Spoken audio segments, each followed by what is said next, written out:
Olá, você ouvinte, olá, você internauta. Meu nome é Vânia e estamos aqui mais uma vez para a realização do nosso Evangelho no Lar online do Grupo Espírita Paulo de Tarso, do Rio de Janeiro. Esperamos que você esteja conosco nesses instantes em que sintonizamos com o alto e lemos e comentamos o Evangelho de Jesus à luz da doutrina espírita. Que você prepare a água para ser magnetizado, para que possa tomá-la durante a semana e, assim, restaurando as suas forças físicas, psíquicas e espirituais.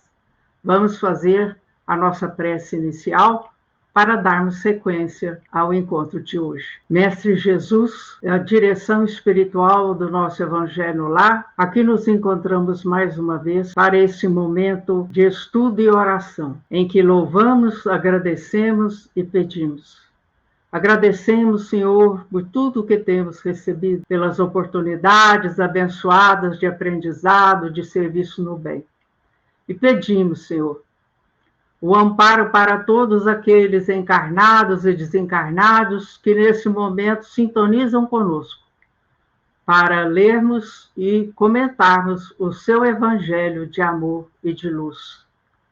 Pedimos, Senhor, estender as bênçãos de paz e de amor para todos, para os seus lares, seus familiares e para todos aqueles que se encontram em situações difíceis, com testemunhos dolorosos. E com o pensamento em Deus e em Jesus, nós vamos pedir também, no iniciar dessa atividade, para a saúde do nosso querido irmão Paulo César de Faria, que os benfeitores espirituais, médicos, enfermeiros, possam continuar prestando-lhe a assistência necessária, Senhor, a fim de que ele possa vencer as dificuldades do momento.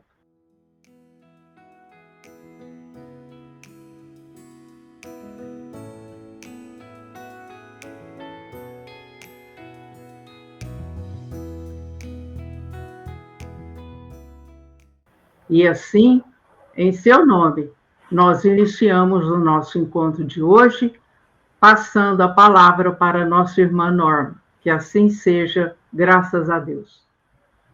Graças a Deus. Olá, queridos irmãos. Que sejam de paz os nossos pensamentos, os nossos sentimentos.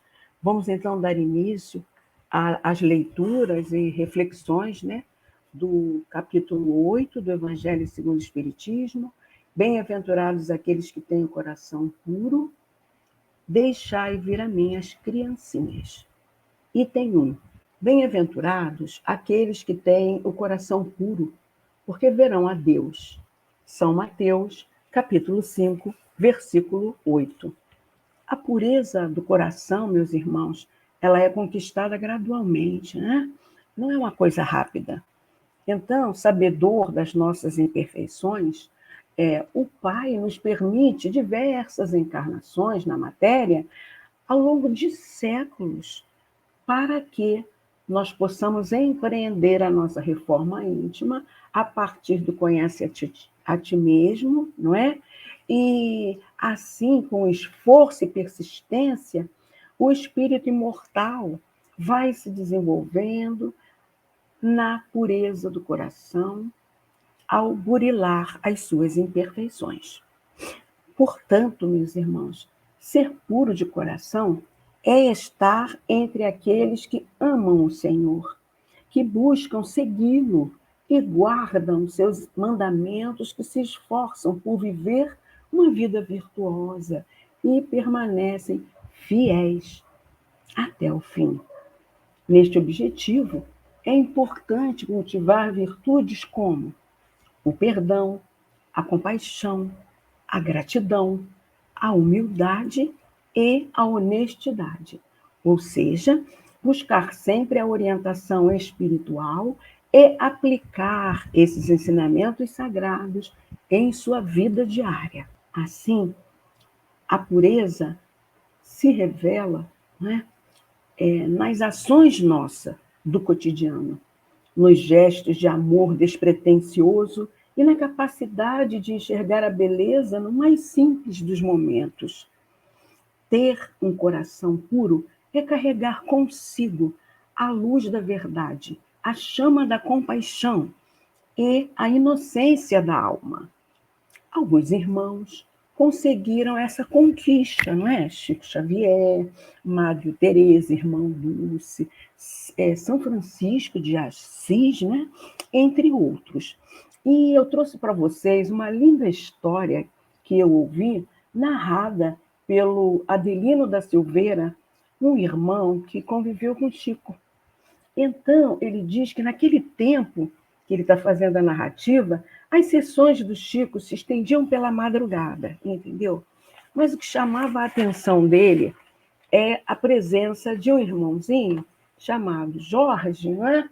Que ele sempre chegava bem cansadinho, exausto, e era o último da fila sempre, tá?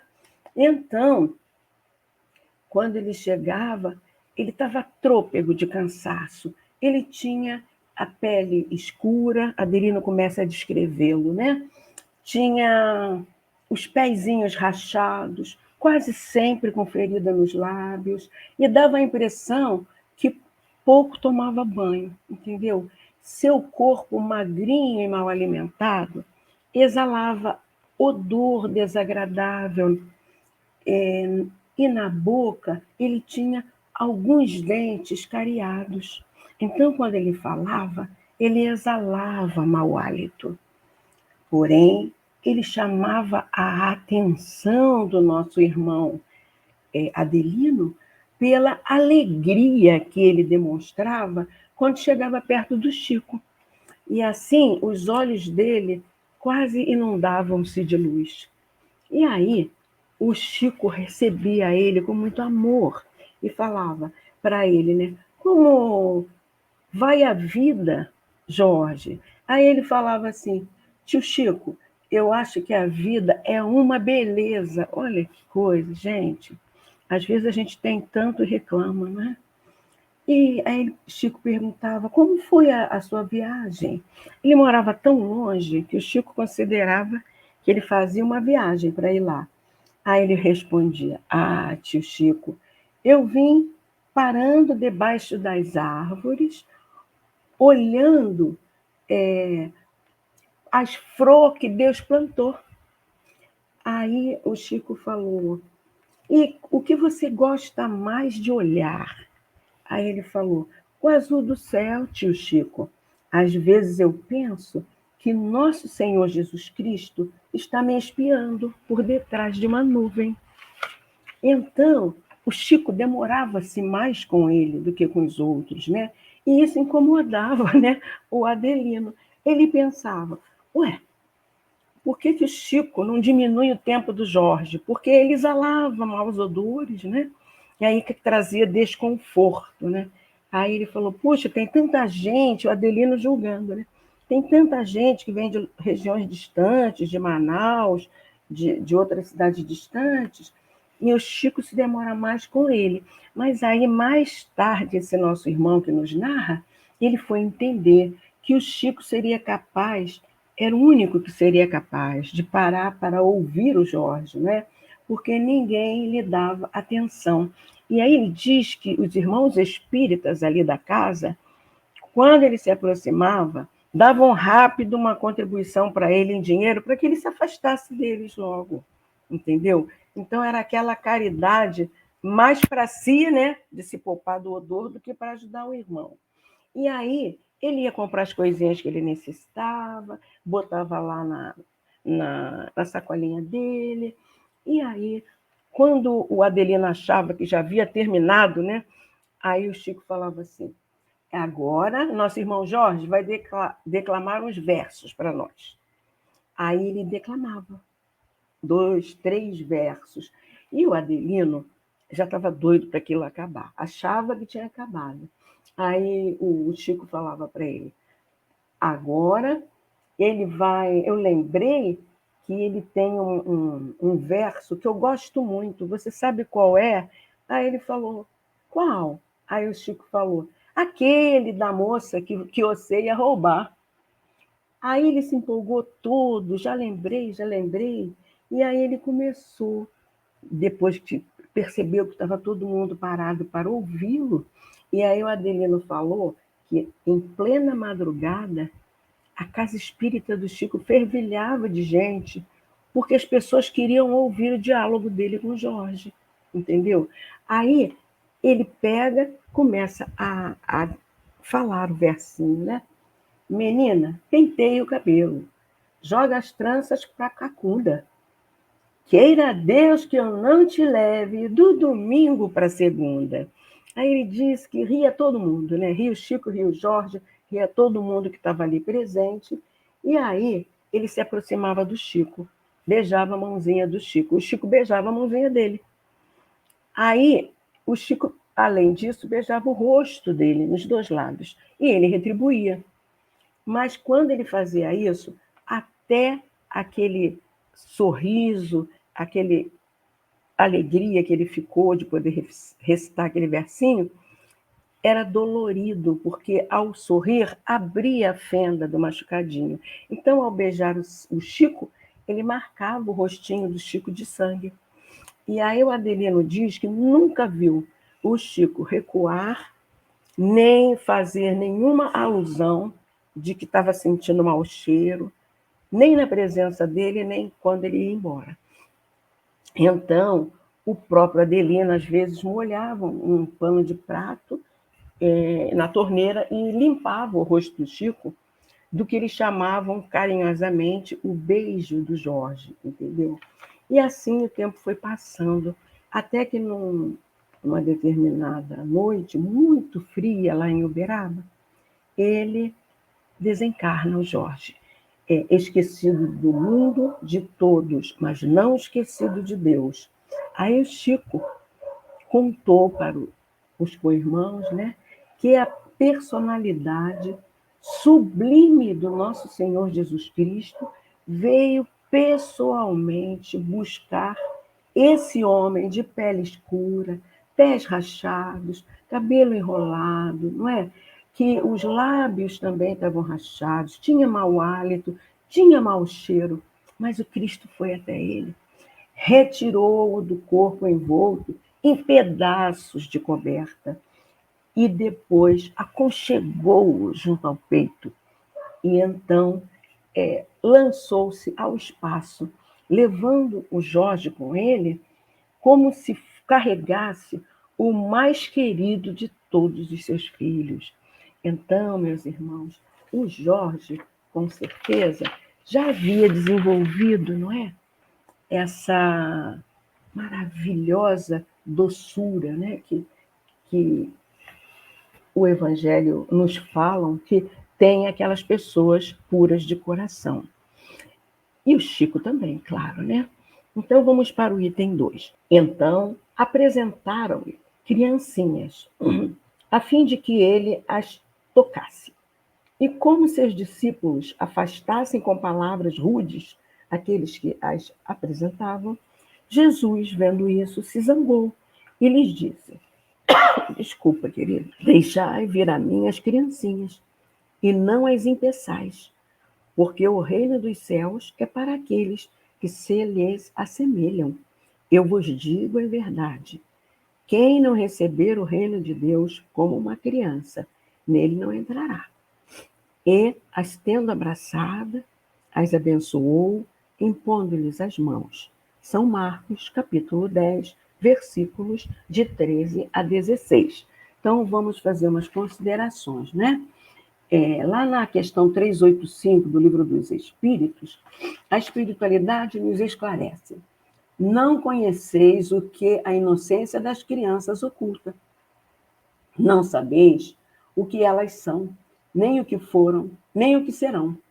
Contudo, a afeição, né, lhes tendes, as acariciais como se fossem parcelas de vós mesmos, a tal ponto que se considera o amor que uma mãe consagra a seus filhos como o maior amor que se possa votar a outro, donde nasce o meigo afeto, a terna benevolência que mesmo os estranhos sentem por uma criança? Pergunta-se no meio dessa resposta, né? E aí o Kardec vai esclarecer, né? Deus dá-lhes ele todos os aspectos da inocência.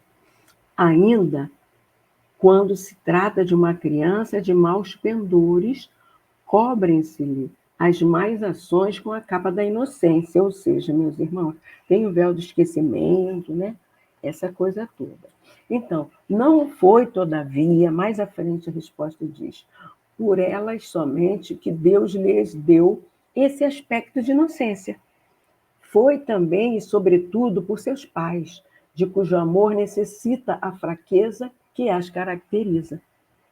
Ora, esse amor se enfraqueceria grandemente à vista de um caráter áspero e intratável, ao passo que, julgando seus filhos bons e dóceis, os pais lhe dedicam toda a afeição e os cercam dos mais minuciosos cuidados.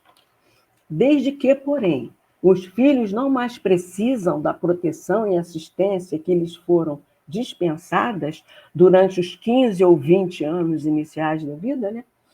Surge-lhes o caráter real e individual, entendeu? Ou seja, meus irmãos, na primeira infância há a pureza perfeitamente exemplificada pelo Mestre Jesus, não é? Nesse ponto da fala de Mateus. Vamos agora ao item 3. A pureza do coração é inseparável da simplicidade e da humildade. Ela exclui todo pensamento de egoísmo e de orgulho. Foi por isso que Jesus tomou a infância por emblema dessa pureza, como a tomou para a da humildade. Esta comparação poderia não parecer justa se considera que o espírito da criança pode ser muito velho e que traz em renascendo para a vida corporal as imperfeições das quais não se despojou nas suas existências precedentes. Só um espírito que atingiu a perfeição poderia nos dar um modelo da verdadeira pureza. Contudo, ela é exata do ponto de vista da vida presente, porque a criancinha, não tendo ainda podido manifestar nenhuma tendência perversa, nos oferece a imagem da inocência e da candura. Também Jesus não diz, de modo absoluto, que o reino de Deus é para elas, as crianças, né? Mas para aqueles que se assemelham. Então, por quê? Porque aquela criança, quando chega na idade adulta, ela vai manifestar quem é ela realmente, pode se complicar. Então, não tem inocência, só no início, né? Por conta do véu do esquecimento e por toda a inteligente programação do nosso Pai Maior. Então, a gente vai entendendo que a simplicidade que a espiritualidade fala consiste em ter um coração predisposto ao perdão, né, meus irmãos? Em ter sempre no olhar uma chama de esperança e nos lábios um sorriso gentil, como Jorge tinha, né? Que nós exemplificamos. Ter palavras e gestos que traduzam nossos sentimentos sem afetação. A coisa vem do íntimo do ser, né? E passos firmes na direção da felicidade tão desejada. Enfim, ser simples como o Criador que nos oferece a natureza bela e exuberante, a cantar a simplicidade desde a aurora até o crepúsculo. Agora, quanto à humildade que a espiritualidade fala, segundo Lacordaire, é como um sentimento que nos conduz a um modo de ver os outros como irmãos, dignos de auxílio mútuo. E não foi o exemplo do Chico, não é? E, portanto, ela nos evoca a efetiva realização do bem, até porque a virtude só é verdadeira em nós quando se faz ativa, né? Esta linha de raciocínio, meus irmãos, da inocência na primeira infância, então, ela esclarece, né, todo o argumento desse item 3, principalmente nesse último parágrafo que nós lemos dele. E assim, no livro Elucidações do Além, de psicografia de Hercílio Mas, pelo espírito de Ramatiz, lá no capítulo 10, Ramatiz aprofunda, tá, sobre o padrão setenário que diz respeito aos momentos mais importantes da vida do homem, regendo-lhe as manifestações e responsabilidades. Aí Ramatiz diz que a criança é considerada inocente até aos 7 anos, em cuja idade o espírito, então, integra-se definitivamente ao corpo físico. A puberdade, no menino e na menina, chega aos 14 anos, ou seja, 2 vezes 7, em cuja época solidifica-se no homem o corpo astral ou o perispírito, aquele corpo da emoção e dos desejos. A maioridade ou emancipação só se faz aos 21 anos, ou seja, 3 vezes 7, quando o homem já tem juízo, entre aspas, pois realmente, em tal fase, fica de posse consciente do corpo mental, entendeu? Esse corpo mental, Kardec não abordou, né? É uma aprofundação um aprofundamento que o Ramatiz fala. Passando, então, a partir dos 21, a raciocinar dali por diante sobre sua inteira responsabilidade para o exercício do seu livre-arbítrio. Então, a responsabilidade passa a ser do espírito. A inocência é só na primeira fase da vida do espírito encarnado. É isso, meus irmãos. Agora vamos avançar para o item 4. Uma vez que o espírito da criança já viveu, por que não se mostra a ele desde o nascimento tal qual é? Tudo é sábio nas obras de Deus. A criança tem necessidade de cuidados delicados que só a ternura materna pode lhe dar. E essa ternura cresce com a franqueza e a ingenuidade da criança. Com a fraqueza e a ingenuidade da criança. Para a mãe, seu filho é sempre um anjo e precisaria que assim fosse para cativar a sua solicitude. Ela não teria para com ele o mesmo desprendimento se, em lugar da criança ingênua, encontrasse nele, sob os traços infantis, um caráter viril e as ideias de um adulto, e ainda menos se conhecesse o seu passado.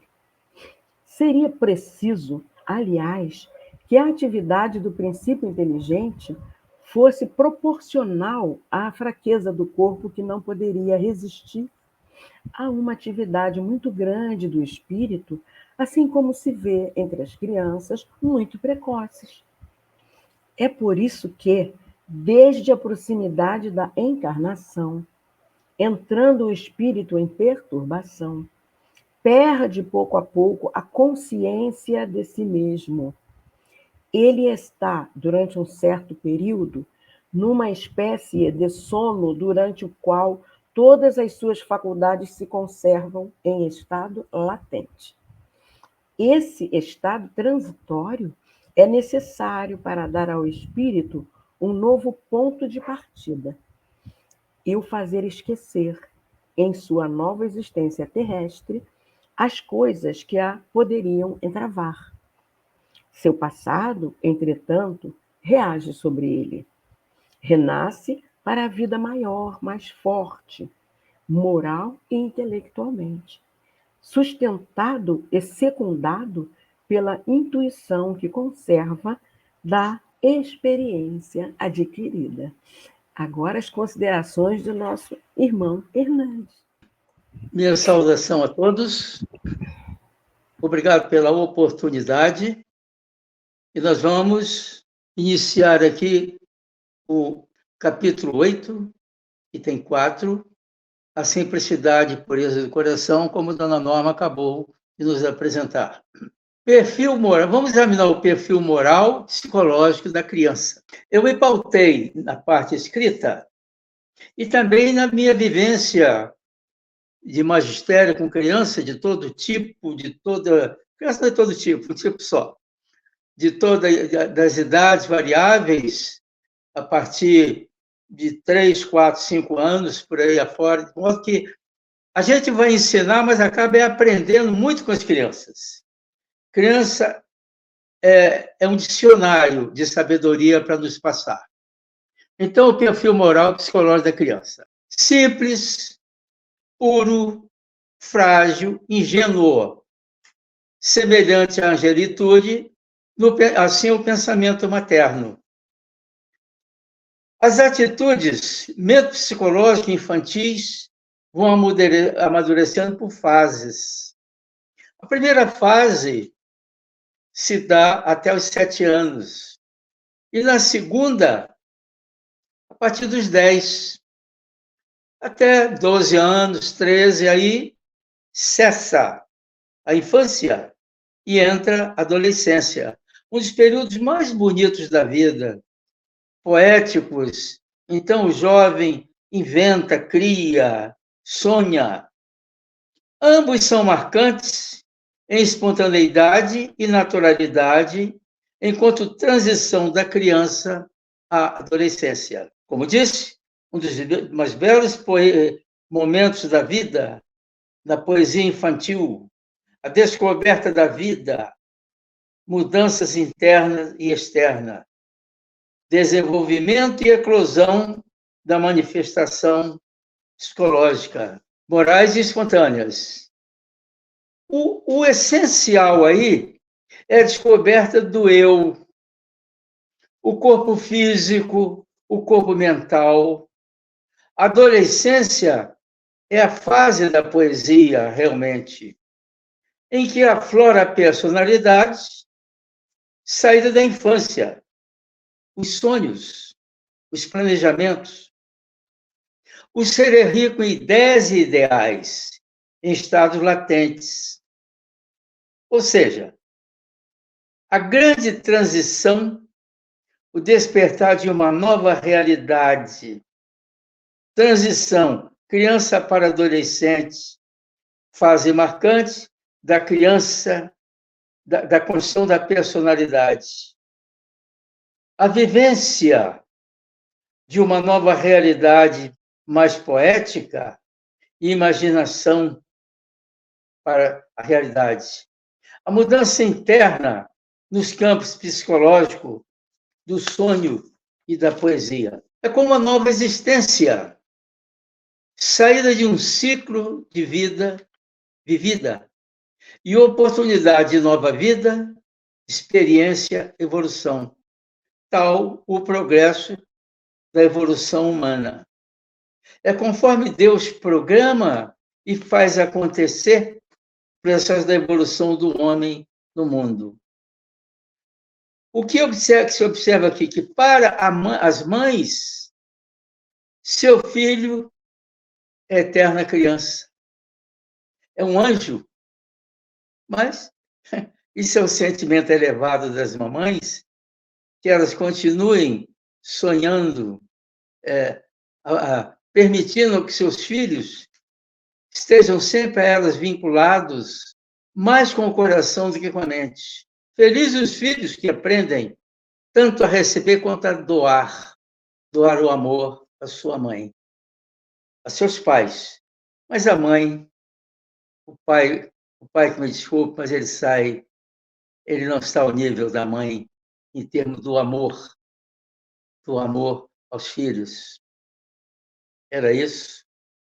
Obrigado pela oportunidade. Esse trecho, item 4, em que nós vimos as colocações do nosso companheiro Hernandes, nós vamos dizer que, a partir do nascimento, suas ideias retomam gradualmente seu impulso, à medida que os órgãos se desenvolvem, podendo-se dizer que no curso dos primeiros anos, o espírito é verdadeiramente criança, porque as ideias que formam o fundo de seu caráter ainda estão adormecidas. Durante o tempo em que seus instintos se conservam sonolentos, ele é mais flexível e, por isso mesmo, mais acessível às impressões que podem modificar a sua natureza e fazê-lo progredir, o que torna mais fácil a tarefa imposta aos pais. O espírito, pois, enverga temporariamente a túnica da inocência, e assim Jesus está com a verdade, quando, a despeito da anterioridade da alma, toma a criança por símbolo da pureza e da simplicidade. Conforme os comentários anteriores que nós tivemos pelos nossos queridos Norma e Hernandes, nós temos aqui a colocação de que a criança, a partir do nascimento, ela gradualmente vai desenvolvendo as suas ideias à medida que os órgãos se desenvolvem. E quando se diz que a criança, nos primeiros anos, ela é verdadeiramente criança, porque ela ainda não tomou posse do seu corpo físico, que nós sabemos, através principalmente de André Luiz, que isto se dá quando a criança completa 7 anos. Então, é aos 7 anos que a reencarnação está completa. Mas nós vamos atentar para um seguinte fato. Já temos comprovados, através das ciências de saúde mental, que existem crianças, desde tenra idade, 3, 4 anos, 6 anos, apresentam uma propensão, uma inclinação para a perversidade. São aquelas crianças que trazem uma psicopatia grave, a ponto de, desde essa idade, elas já sacrificarem os seus animaizinhos de estimação. Então, por isso, nós devemos pensar num entendimento mais amplo daquele ditado popular em que se diz que é de pequeno que se torce o pepino. Significa o quê? Pais, mães e responsáveis devem ficar atentos às manifestações de seus filhos, desde a tenra idade, para, através da disciplina, do diálogo, do amor, da energia positiva, da energia branda, como Emmanuel costuma dizer, possa aquela criança já se reeducar-se. Quanto mais cedo, melhor, para evitar dissabores futuros, né? E, enquanto um grande número de crianças ainda tem os seus instintos adormecidos, nós temos que lembrar, na fase seguinte da puberdade, né, da adolescência, que existem também inúmeros casos de puberdade precoce, ou seja, de um desenvolvimento mais acelerado do que o comum. Então, vemos principalmente nas meninas, né, a libido, a energia sexual aflorar-se mais cedo. Então, aí, os pais, principalmente a mãe, devem observar com toda atenção. E nós chamamos a atenção e compreensão dos pais, porque essas fases são muito importantes, elas irão definir a fase adulta do filho. Então, como nós, pais e mães, somos responsáveis por esse espírito que nós recebemos como filho, o próprio Evangelho nos diz que nós prestaremos contas a Deus daquilo que nós tivermos feito por sua educação. Então, a criança, enquanto criança, ela conserva, como disse o Evangelho, a túnica da inocência, da pureza, embora ela já tenha vivido em outras vidas, né? Temporariamente, nessa nova condição corpórea, essas lembranças estão esquecidas. Então, a criança é considerada como símbolo da pureza e da simplicidade. É o chamamento para nós adultos também, que possamos desenvolver em corpo físico, em espírito, mas que não nos esqueçamos dessa simplicidade de coração, dessa inocência dos sentimentos, para que nós possamos controlar melhor os nossos instintos, os nossos impulsos, rumo a uma vida mais feliz. E agora, convidamos os queridos companheiros para nós passarmos a magnetização ou fluidificação das águas. Você já deve ter preparado a sua jarra, a sua garrafa, para receber ou para doar para si mesmo esses fluidos que serão colocados na água para você ingeri-los 3 vezes ao dia, pelo menos uma quantidade equivalente a uma pequena xícara de café, a fim de que você se sinta harmonizado física, psíquica e espiritualmente. Vamos lá?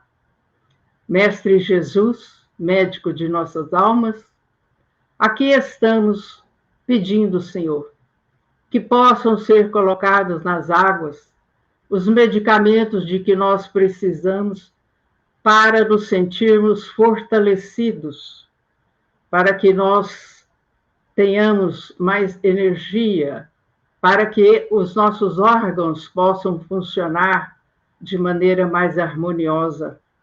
Pedimos, Senhor, que os espíritos magnetizadores tragam os medicamentos que os médicos da Terra não conhecem, mas que temos a certeza serão colocados para nos auxiliar nesse momento em que nos encontramos.